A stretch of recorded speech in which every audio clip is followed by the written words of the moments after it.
result of the third quarter report, we now have an estimate of what the fund balance would be, that would be carried over into 2008, 2009. So the fund balance is from 2007, 2008, but it would be carried over to 2008, 2009. And the estimate right now is $1.8 million. And, you know, that is a big change, obviously, from the second quarter report. I think in the second quarter, it's only halfway through the year. Departments are pretty cautious about saying that, you know, they expect there to be savings. But at this point, to have reached this point, one, they have more time, that they've seen more experience with this year's budget, so they have a sense of what they've had to spend and what they haven't. I think the other part of it is that we've had a number of discussions with department heads in the executive team meeting and made it very clear that it's in all of our best interest to conserve as much funding as we can this fiscal year. And what I've heard from department heads is that they're taking that very seriously, and that that's something that will help us as we head into next year. So that's our estimate for now. Again, it's subject to change, but it gives us something to work from. So then you've got the state budget impacts. I love seeing that state thing, say. Anyway, you know, I think two areas are the delayed state payments to the counties.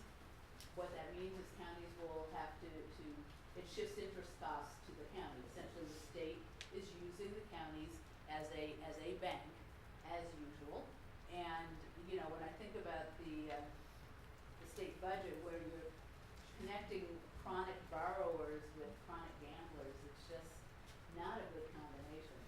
Anyway, then you look at the proposed state cuts, where the biggest impacts are. The total potential cut for Mendocino County, and this is a rough estimate, is $1.5 million.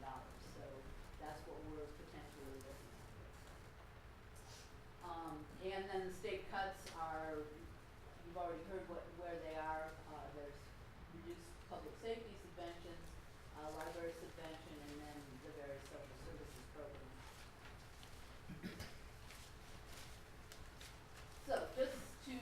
So we're now moving on to the projections regarding wages and benefits. The compensation policy was finalized in 2006, and the plans implementing that were adopted for all bargaining units with MOUs, and a number of them expire in fall of 2009, but some of them go until spring or even July 1st of 2010. So this next time around, there will be more of a spread to the negotiations, which the negotiating team is happy about. Won't be quite such a pile of MOUs to deal with. So in implementing it, there are several steps. I wanted to let you know the review and revised internal equity basically has been completed for all positions, with some stragglers in the Health and Human Services Agency. That will be dealt with before the end of this fiscal year. So it's all taken care of in 2007, 2008.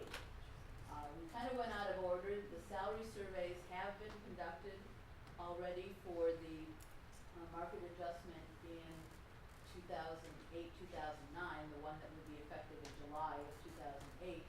And we're reviewing the benchmark classifications and how that will be applied.